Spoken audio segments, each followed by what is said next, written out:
Hello everyone, आपका स्वागत है आपके अपने चैनल मैथ किंग मेकर में। आज हम पढ़ने वाले हैं क्लास 11th का chapter 7 that is permutation and combination. ठीक है, सो परम्यूटेशन एंड कॉम्बिनेशन पढ़ने से पहले कुछ हम पढ़ेंगे उसके फंडामेंटल प्रिंसिपल ऑफ काउंटिंग। ठीक है, और कुछ मैं एग्जांपल्स के थ्रू आपको बताऊंगा कि what is permutation and what is combination, and उसका जनरल फार्मूला हम पढ़ेंगे। एक्सरसाइज एग्जांपल्स कुछ हम डिस्कस करेंगे, एक्सरसाइज नंबर 7.1 पढ़ेंगे, फिर परम्यूटेशन पढ़ेंगे, उसके बाद कुछ थ्योरम्स आएंगे, कुछ फार्मूले आएंगे, उसके बाद पढ़ेंगे हम कॉम्बिनेशन एंड कुछ एग्जांपल्स। ठीक है, तो सबसे पहले हम जान लेते हैं, एक एग्जांपल मैं लेता हूँ कि मान लेते हैं कि आपके पास 3 पैंट हैं। पैंट्स आपके पास कितनी हैं? 3 हैं, और शर्ट्स आपके पास हैं 2। ठीक है, सो कितने टोटल तरीके हैं उनको जो है कितने तरीक़ों से हम उनको पहन सकते हैं कि जिससे कि डिफरेंट पेयर बन जाएं। ठीक है, तो उसका तरीका क्या है? देखो, पैंट अगर आपके पास 3 है तो मान लेते हैं ये P1 है, ये पैंट P2 है और ये पैंट P3 है। ठीक है, तो पैंट P1 के साथ हम क्या कर सकते हैं? शर्ट S1 पहन सकते हैं और शर्ट S2 पहन सकते हैं। ठीक है, तो यहाँ पे एक पेयर क्या बन गया कि P1 S1 पैंट 1 शर्ट 1।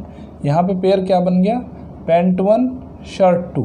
ठीक है, अब यहाँ पे भी सेम यही बनेगा। पैंट 2 के साथ भी हम शर्ट 1 शर्ट 2 पहन सकते हैं। सो ये बनेगा pant 2 shirt 1 and pant 2 shirt 2। ठीक है, तो एक तरीका ये हो गया। एक तरीका क्या हो गया, अगर आपके पास तीसरी पैंट को हम शर्ट 1 के साथ पहन सकते हैं, शर्ट 2 के साथ पहन सकते हैं। तो तरीका हो गया आपका pant 3 shirt 1 and pant 3 shirt 2। ठीक है, सो टोटल नंबर ऑफ तरीके कितने हो गए आपके? टोटल नंबर ऑफ मेथड हो गए 6 कैसे आए? 3 और 2 को मल्टीप्लाई कर दिया हमने। ठीक है, 3 और 2 को हमने मल्टीप्लाई कर दिया तो ये आ गए 6। ठीक है, अब एक थोड़ा सा और बड़ा एग्जाम्पल ले लेते हैं। बड़ा एग्जाम्पल किसका लेंगे? मान लेते हैं कि किसी बच्चे के पास कुछ बोटल्स का सेट है। ठीक है, मान लेते हैं उसके पास 2 बोतल हैं और 3 टिफ़िन है और 2 उसके पास देखो उसके पास मान लेते हैं बैग कितने हैं? बैग हैं उसके पास 2, टिफ़िन उसके पास मान लेते हैं हम 3 हैं। ठीक है, और उसके पास वाटर बोतल मान लेते हैं उसके पास 2 हैं। ठीक है, सो अभी इसको हम यहाँ पे देखो, अभी हमने पढ़ा था कि 2 आपके पास चीज़ें हैं, उन 2 का पेयर कैसे बना सकते हो वो हमने पढ़ा। अभी हम 3 चीज़ें ले रहे हैं और 3 चीज़ों का हम पेयरिंग करेंगे, 3 चीज़ों को डिफरेंट पैटर्न्स में अरेंज करेंगे। ठीक है, सो उसके तरीके कितने हैं अरेंज करने के, वो हम यहाँ पे जानना चाह रहे हैं। And that's all about your permutation and combination. यही जो है परम्यूटेशन एंड कॉम्बिनेशन है, बट पहले आपको समझना है कि इनके जो कितने नंबर ऑफ मेथड से हम इसको अरेंज कर सकते हैं। ठीक है, सो सिमिलर पैटर्न में हम यहाँ पे इसको अरेंज करेंगे। बैग को मान लेते हैं कि बैग 1 और बैग 2। ठीक है, बैग 1 और बैग 2। टिफ़िन, अब देखो बैग 1 में टिफ़िन 3 रखे जा सकते हैं। कौन से? Tiffin 1, tiffin 2, tiffin 3। और बैग 2 में भी 3 टिफ़िन रखे जा सकते हैं। Tiffin 1, tiffin 2, tiffin 3। ठीक है, अब क्या आपके पास दो बोतल है, तो अगर मैं वाटर बोतल को W से दिखाऊं, ठीक है, टिफ़िन को T से दिखा रहा हूँ, बैग को B से दिखा रहा हूँ। ओके, सो टिफ़िन T1, देखो बैग B1 T1, इसके साथ जो बोतल रख सकते हैं हम, कौन सी रख सकते हैं? W1 रख सकते हैं या W2 रख सकते हैं। टिफ़िन 2 के साथ भी हम W1 बोतल या W2 बोतल रख सकते हैं। टिफ़िन T3 के साथ W1 बोतल या W2 बोतल रख सकते हैं। टिफ़िन T1 के साथ W1 W2 सिमिलर फैशन में, और यहाँ पे भी हो जाएगा W1 W2, यहाँ पे भी हो जाएगा W1 W2। ठीक है, तो अभी हमें देखना है कि कितने तरीके हो गए इसको लिखने के। B1 T1 W1, एक बना आपके पास B1 T1 W1, ठीक है। दूसरा बना B1T1W2, B1T1W2। तीसरा बना B1T2W1, B1T2W1। एक बना B1T2W2, B1T2W2। एक तरीका बना आपके पास B1T3W1, B1T3W1। एक बना B1T3W2, B1T3W2, ठीक है। और क्या बना यहाँ से B2T1W1, B2T1W1, B2T1W2, B2T1W2, B2T2W1, B2T2W1 और B2T2W2, B2T3W1, B2T3 और W2, ठीक है। तो यहाँ से आप क्या देख रहे हो, कितने नंबर ऑफ पैटर्न्स बन जा रहे हैं यहाँ पे, 1 2 3 4 5 6 7 8 9 10 11 12। तो यहाँ पे बन गए टोटल नंबर ऑफ पैटर्न जो बन गए आपके, टोटल नंबर ऑफ मेथड जो बन गए बोतल टिफ़िन और वाटर बोतल, बैग टिफ़िन और वाटर बोतल को कैरी करने के कितने नंबर ऑफ पैटर्न बन गए आपके, 12 तरीक़ों से आप इन तीनों चीज़ों को अरेंज कर सकते हो, ठीक है। सो ये कैसे आया, देखो इन तीनों की आपस में मल्टीप्लाई कर दो तो कितना हो जाता है, 12 हो जाता है। 2 × 3 × 2 = 12। पिछले वाला जो एग्जाम्पल हमने लिया था उसमें 3 × 2 आया था, दैट इज़ 6। तो यहाँ से हम क्या कर सकते हैं, एक जनरलाइज एक फार्मूला बना सकते हैं कि भाई अगर कोई इवेंट होने के तरीके कितने हैं। देखो बैग को कितने तरीक़ों से अरेंज कर सकते हैं हम, 2 तरीक़ों से अरेंज कर सकते हैं, बैग 1 और बैग 2। टिफ़िन को 3 टिफ़िन है तो कितने तरीक़ों से अरेंज कर सकते हो, 3 तरीके हैं, टिफ़िन 1, टिफ़िन 2, टिफ़िन 3। वाटर बोतल 2 है हमारे पास तो उसको अरेंज करने के तरीके कितने हैं हमारे पास, वाटर बोतल 1 एंड वाटर बोतल 2। सो किसी भी ऑब्जेक्ट को अगर अरेंज करने के तरीके हमारे पास m हैं और किसी दूसरे ऑब्जेक्ट को अरेंज करने के तरीके n हैं, ठीक है, तो 2 ऑब्जेक्ट को अरेंज करने के टोटल तरीके कितने हो जाएंगे, m × n हो जाएंगे, ठीक है। तो यहाँ से हमने क्या करा है कि जनरलाइज्ड एक फार्मूला निकाल लिया। देखो रटने वाली कोई बात नहीं है इसमें, आपको मैंने इसका तरीका समझा दिया।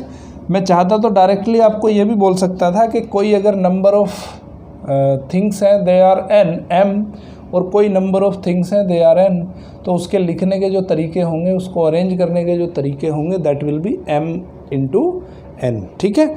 बट इसको यहाँ पे कंसेप्ट को समझना बहुत ज़रूरी है।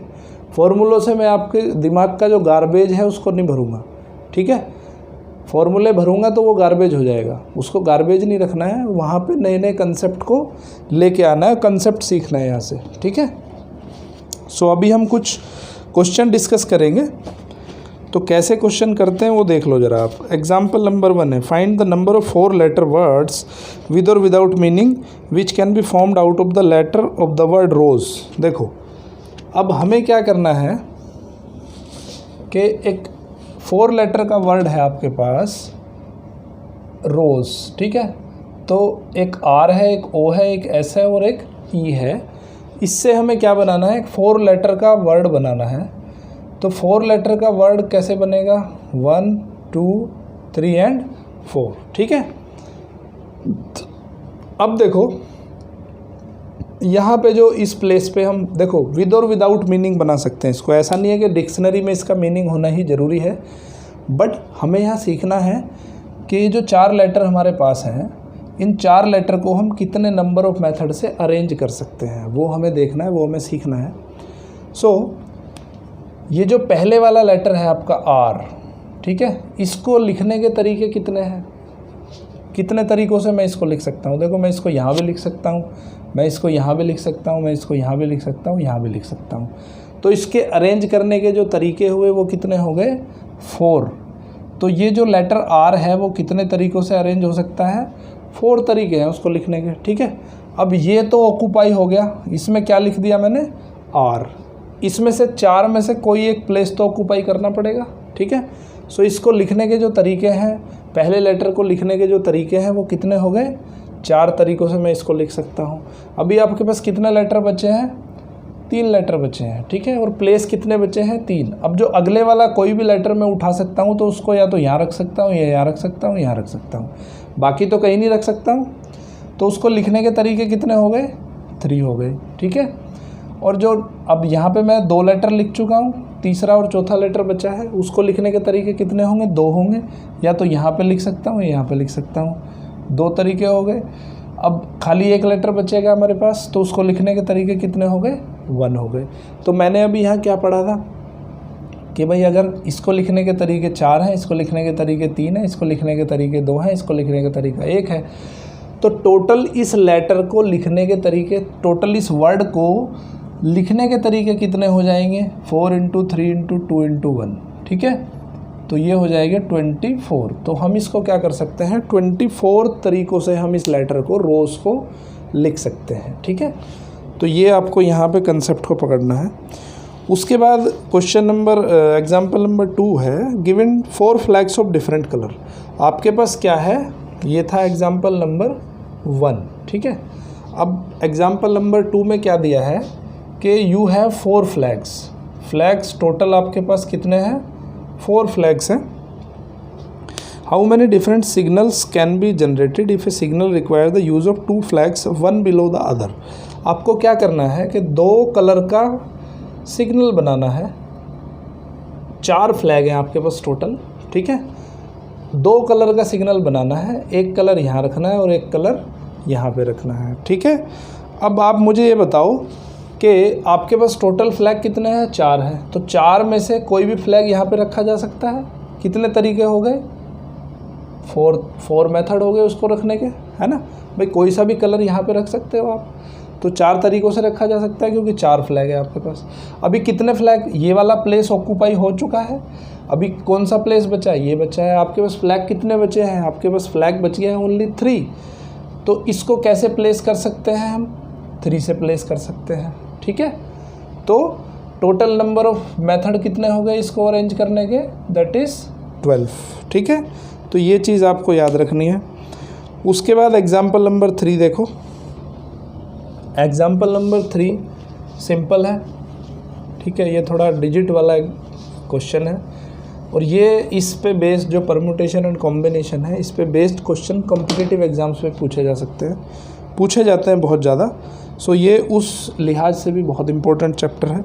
How many 2 digits even number can be formed from the digits. आपके पास डिजिट हैं कुछ, कौन कौन से डिजिट हैं? 1, 2, 3, 4 और 5, ठीक है। आपको क्या करना है कि 2 डिजिट का कोई नंबर बनाना है। नंबर बनाना है एक 2 डिजिट का, और 2 डिजिट का इवन नंबर बनाना है। 2 डिजिट इवन नंबर, ठीक है। तो 2 डिजिट का जब इवन नंबर क्या होते हैं आपके? इनमें से एक 2 है और एक 4 है। अगर 2 और 4 को यहाँ पे रखूँगा तो ही आपका इवन नंबर बनेगा, अदरवाइज नहीं बनेगा, ठीक है।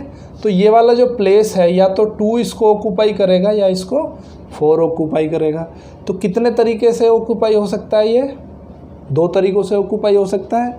या तो यहाँ पे 2 आएगा या यहाँ पे 4 आएगा, ठीक है। और यहाँ पे आप किसी भी नंबर को लिख सकते हो। किसको लिख सकते हो? या तो 1 को लिख दो, 3 को लिख दो या 5 को लिख दो। किसी भी नंबर को यहाँ पे लिखा जा सकता है, ठीक है। तो अब यहाँ पे देखो 2 चीज़ें हैं। How many 2 digits even number can be formed from the digits if the digits can be repeated. Digit यहाँ पे रिपीट हो सकती है। रिपीट का मतलब है कि अगर आपने 2 यहाँ पे लिख दिया तो 2 यहाँ से यहाँ पे फिर दोबारा से भी लिखा जा सकता है। यानी कि आपके पास नंबर कितने हैं? नंबर आपके पास कितने बचे? देखो यहाँ पे आपने 2 लिख दिया या 4 लिख दिया, उसको लिखने के तरीके कितने हो गए? 2 तरीके हो गए यहाँ पे लिखने के। अब इस प्लेस पे आप इन 5 नंबर में से किसी भी नंबर को यहाँ पे लिख सकते हो, क्योंकि नंबर यहाँ पे रिपीट भी हो सकता है। तो रिपीट हो सकता है तो कितने तरीके हो गए इसको लिखने के? 5 मेथड हो गए, क्योंकि आपके पास टोटल 5 नंबर है। तो टोटल कितने तरीके हो गए? 5 × 2 दैट इज़ 10। देखो ये तो है अगर रिपीटेड हो रहा है नंबर, ठीक है। अगर नंबर रिपीट ना होता तो क्या होता? नॉट रिपीटेड में क्या होता? जो नंबर आपने यहाँ पे लिख दिया वो नंबर यहाँ पे नहीं लिखा जा सकता। तो जब यहाँ पे नंबर नहीं लिखा जा सकता है तो आपके पास नंबर कितने बचेंगे, सिर्फ 4 नंबर बचेंगे। तो फिर लिखने के तरीके कितने होंगे, 4 होंगे, और यहाँ लिखने के तरीके 2 थे, तो टोटल कितने हो गए, 8 मेथड्स हो गए। ठीक है, तो अगर नंबर रिपीट हो सकता है तो उसके टोटल मेथड हो गए 10, अगर नंबर रिपीट नहीं होता है तो उसके नंबर हो गए टोटल 8। ठीक है, समझ आई बात। उसके बाद पढ़ते हैं हम एग्जाम्पल नंबर 4। ठीक है, 4th एग्जाम्पल भी इजी है। देखो ये यहाँ से क्या है, इन क्वेश्चंस से क्या करोगे, आपका बेसिक बहुत स्ट्रॉन्ग बनेगा।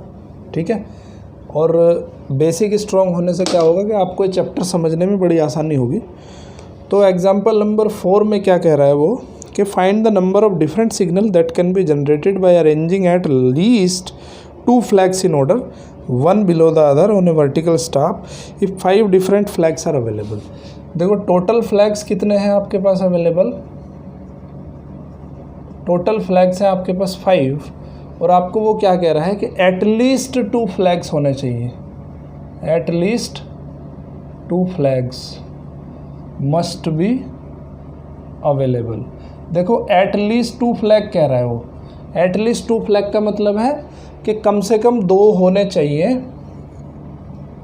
3 भी हो सकते हैं, 4 भी हो सकते हैं, और 5 फ्लैग भी आप ले सकते हो। ठीक है, तो वो कह रहा है कि अभी देखो अगर आप 2 फ्लैग ले रहे हो तो 2 फ्लैग एक के बाद एक रखोगे ऊपर नीचे, तो एक फ्लैग ये हो गया, एक फ्लैग ये हो गया। ठीक है, अब टोटल आपके पास कितने हैं, 5 फ्लैग हैं, तो इसको यहाँ पे फ्लैग रखने के तरीके कितने हो गए, 5 हो गए।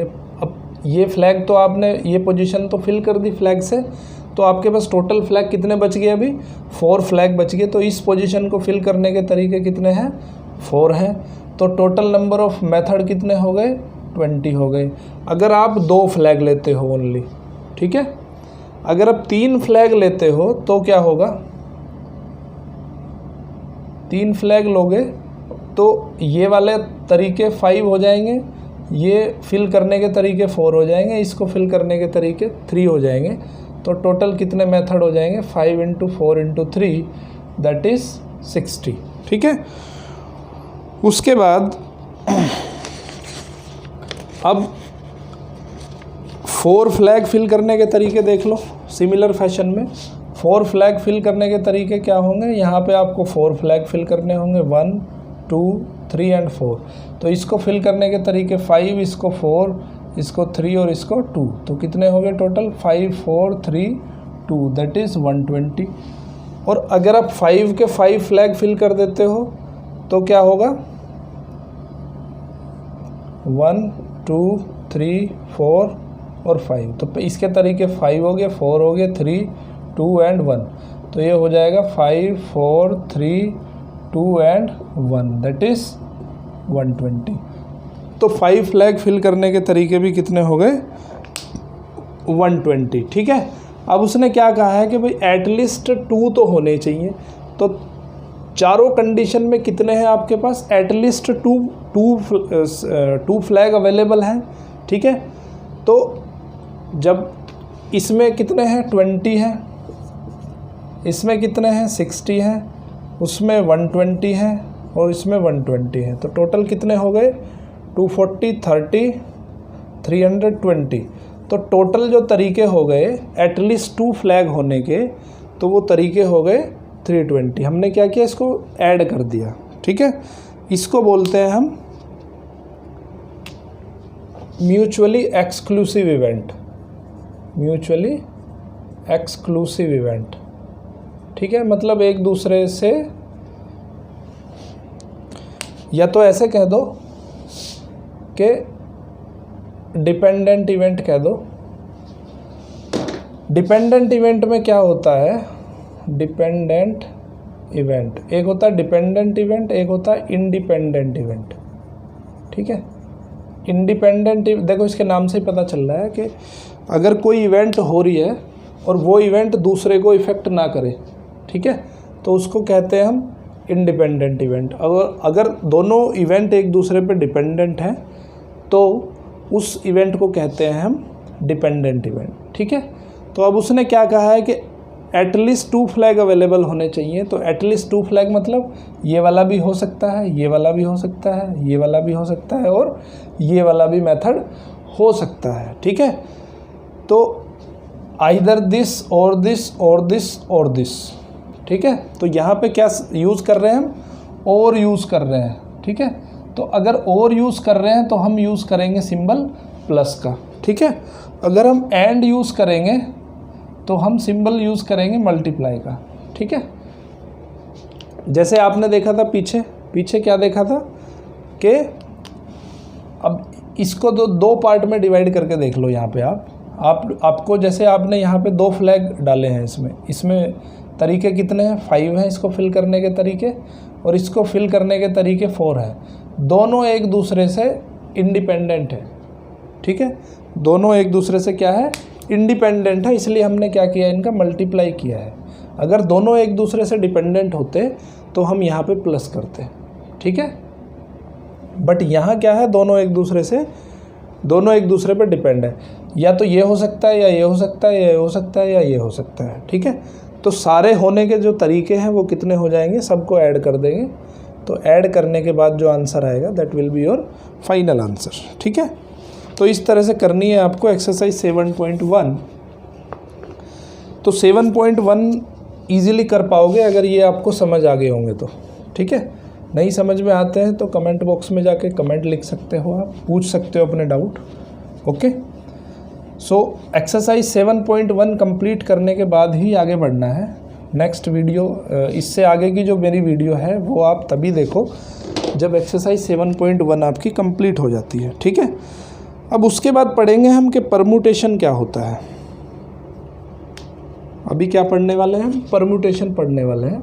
देखो अभी तक जो आपने पढ़ा है ये परमुटेशन है। परमुटेशन मतलब क्या होता है कि अरेंजमेंट। परमुटेशन क्या होता है, अरेंजमेंट होता है।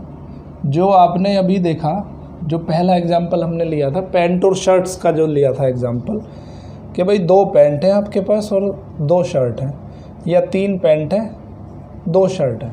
तो आपको क्या करना है, इसका एक अरेंजमेंट बनाना है, ठीक है। अरेंजमेंट बनाना है तो उस अरेंजमेंट को क्या कहते हैं, हम परमुटेशन कहते हैं, ठीक है। और आपने वो भी पढ़ा था कि टिफ़िन और बैग, वाटर बोतल, इन सब का भी हमने एक अरेंजमेंट बनाया था। So that arrangement is known as permutation, ठीक है। परमुटेशन और कॉम्बिनेशन में क्या डिफरेंस होता है वो मैं आगे पढ़ाऊँगा आपको, जब मैं कॉम्बिनेशन पढ़ाऊँगा। चैप्टर के आखिर में मैं आपको बताऊँगा कि दोनों में डिफरेंस क्या है, ठीक है। क्योंकि बहुत सारे लोगों को यही समझ में नहीं आता चैप्टर पढ़ने के बाद कि आखिर परमुटेशन क्या है, कॉम्बिनेशन क्या है, परमुटेशन कहाँ लगानी चाहिए, कॉम्बिनेशन कहाँ लगानी चाहिए, ठीक है। सो permutation is nothing but it is a combination, permutation is an arrangement of items, ठीक है। So the number of arrangements in which they can be arranged it is called as a permutation, ठीक है। सो permutation क्या होती है वो देख लेते हैं। उससे पहले मैं आपको सिखाऊंगा कि फैक्टोरियल नोटेशन क्या होता है। देखो, अगर आपके पास n आइटम है और आपको आइटम उसमें से 3 आइटम एट ए टाइम लेने हैं, ठीक है। n आइटम है आपके पास और आपको उसमें से r item at a time लेने हैं, ठीक है। तो उसको हम लिखते हैं NPR। n को थोड़ा स्लाइटली ऊपर लिखेंगे लेफ़्ट साइड में, p को बीच में लिखेंगे, r को स्मॉल लेटर में लिखे। r और n दोनों स्मॉल लेटर में होंगे, p यहाँ पे कैपिटल लेटर में होगा, ठीक है। तो इसका मतलब क्या है, इसका मतलब है permutation. p for permutation, n for number of items and r for number of items to be taken at a time. तो यहाँ पे n क्या है, total number of items, total number of items, ठीक है। P4 क्या है यहाँ पे, परमुटेशन, ठीक है। R4 क्या है, items taken at a time, taken at a time. तो यहाँ पे r आइटम आप एक साथ ले रहे हो, किस में से, n आइटम आपके पास टोटल है, उसमें से r आइटम आप निकाल रहे हो at a time, so that will be denoted by NPR। And ये जो NPR है यही आपका परमुटेशन का सिंबल है। ओके, तो NPR का मीनिंग क्या होता है वो थोड़ा देख लो। NPR का मतलब होता है कि देखो, थोड़ा सा वहाँ से कलेक्ट करो अपनी चीज़ों को। अगर आपको पाँच आपके पास नंबर हैं, 5 आपके पास लेटर हैं, और उन 5 लेटर को आपको फिल करना है, ठीक है, 5 लेटर हैं और यहाँ पे आपके पास 5 प्लेसेस हैं। इन 5 प्लेसेस में आपको इस लेटर को फिल करना है, ठीक है। मान लेते हैं कुछ भी, सपोज दैट ABCDE कोई लेटर है आपके पास, ठीक है। तो अब पहले प्लेस को भरने के तरीके मैंने क्या बताए, 5 बताए। तो NPR का मतलब क्या है, आपने क्या किया है, R items taken at a time लिया है। तो पहले प्लेस को भरने के तरीके कितने हैं, n आएंगे। दूसरे प्लेस को भरने के तरीके कितने आएंगे, n-1 यानी कि 4। तो दूसरे प्लेस को भरने के तरीके n-1। तीसरे प्लेस को भरने के तरीके कितने होंगे, n-2 होंगे। तो लास्ट में क्या आ जाएगा कहीं पे, कब तक इसको लिखते रहेंगे हम, जब तक कि यहाँ पे 1 नहीं आ जाता। 3, 2 एंड 1। तो लास्ट में क्या आ जाएगा, यहाँ पे 1 आ जाएगा। ओके, यहाँ पे कहीं क्या आएगा, 2 आएगा, यहाँ पे कहीं क्या आएगा, 3 आएगा। तो इस तरह से NPR को लिखेंगे। और बीच में कहीं पे ये टर्म भी आएगी n-r और n-r+1, ठीक है। इस तरह से भी कोई टर्म बीच में आएगी। तो NPR का जो मीनिंग होता है वो मीनिंग ये है कि n × n-1, n-2, n-r, n-r+1 and ये यहाँ पे डैश डैश है। और ये लास्ट में जाके जो ख़त्म होगी टर्म, वो कहाँ पे ख़त्म होगी, 1 पे ख़त्म होगी। That is the meaning of NPR, ठीक है। इससे कंफ्यूज नहीं होना है, आगे आपको बिल्कुल क्लियरली समझ आ जाएगा कि NPR क्या होता है। ओके, तो अभी हम पढ़ेंगे फैक्टोरियल रिप्रेजेंटेशन, कि भाई फैक्टोरियल क्या होता है, क्योंकि यहाँ पे इस चैप्टर को यहाँ से आगे समझने के लिए फैक्टोरियल का पता होना बहुत ज़रूरी है कि फैक्टोरियल क्या होता है, उसका सिंबल कैसे लिखते हैं, और आखिर उसकी वैल्यूज़ जो है, वैल्यूज़ को हम कैसे लिखते हैं, ठीक है। सो अभी यहाँ पे पढ़ेंगे फैक्टोरियल नोटेशन। फैक्टोरियल बिल्कुल नया है आपके लिए, इससे पहले आपने कहीं नहीं पढ़ा है, ठीक है। तो फैक्टोरियल को दो तरह से डिनोट करते हैं। एक तरीका तो ये है जो आपकी किताब में लिखा हुआ है, n बना के एक लेटर लगाओ, एक स्टैंडिंग लाइन बनाओ और उसके बाद यहाँ पे डॉट लगा दो नीचे, ठीक है। एक तरीका ये है लिखने का, और एक तरीका इसको ऐसे भी लिख सकते हो। ओके, तो इसको भी हम n फैक्टोरियल कहते हैं। तो फैक्टोरियल लिखने के 2 मेथड हैं। ये n इस तरह से भी लिख सकते हो आप, इस तरह से भी लिख सकते हो, ठीक है। तो अब इसका मतलब समझेंगे हम कि फैक्टोरियल का मतलब क्या होता है। 1 फैक्टोरियल जो होता है वो 1 के बराबर होता है। 2 फैक्टोरियल क्या होता है, देखो फैक्टोरियल का मतलब है इसको आपको 1 पे ख़त्म करना है, ठीक है। सो 2 में से 1 माइनस करो तो कितना होगा, 1 होगा। 2 × 1। फैक्टोरियल 3 का मीनिंग होता है 3 लिखो, फिर 3 से 1 माइनस करो, 2 आ जाएगा। 2 से 1 माइनस करो, 1। आपको तब तक लिखते जाना है जब तक कि, तो फैक्टोरियल 1 की वैल्यू कितनी हो गई, 1 हो गई। फैक्टोरियल 2 की वैल्यू 2 हो गई। फैक्टोरियल 3 की वैल्यू 6 हो गई। फैक्टोरियल 4 की वैल्यू 4, 3, 2, 1 कितनी हो गई, 12 2 ज़ा 24, तो 24 हो गई। फैक्टोरियल 5 कितना हो गया, 5, 4, 3, 2, 1, तो ये हो जाएगा भाई 120। इसी तरह से आप क्या है फैक्टोरियल 6, 7, 8 इन सब की वैल्यूज़ निकाल सकते हो। और आपको याद रखना है कि फैक्टोरियल 0 की जो वैल्यू होती है वो 1 होती है। ओके, ये चीज़ आपको स्पेशल याद रखनी है। सो किसी भी और दूसरी एक चीज़ और है कि किसी भी फैक्टोरियल को आप, ये बड़े काम की चीज़ है, आपके आगे काम आएगी, ठीक है। मान लेते हैं n फैक्टोरियल है हमारे पास, तो n फैक्टोरियल को हम कैसे लिख सकते हैं, हम लिख सकते हैं n-1। हम इसको n-1 फैक्टोरियल पे ही रोक सकते हैं, ठीक है। या इसको हम थोड़ा आगे भी खोल लें, n-1 लिख दो, n-2 फैक्टोरियल पे रोक दो इसको। ओके, इसको और आगे भी लिखा जा सकता है, n-1, n-2, n-3 फैक्टोरियल पे रोक दो इस बार।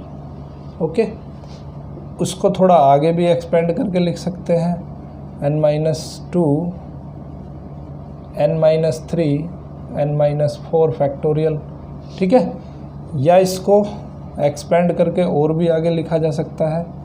तो आप इसको जहाँ पे भी रोक रहे हो वहाँ पे फैक्टोरियल लग जाएगा। ठीक है, n-5 और ये जाएगा 1, 2, 3, लास्ट में तो 1 पे ही जाके ख़त्म होगा, लेकिन अगर बीच में इसको कहीं रोकना है तो उसी नंबर पे ये फैक्टोरियल पर रुक जाएगा। ये चीज़ आगे जाके जो है बहुत आपको हेल्प करेगी, समझ में आ जाएगी। ठीक है, अभी हम कुछ एग्जांपल्स डिस्कस करेंगे फैक्टोरियल के बेस पे।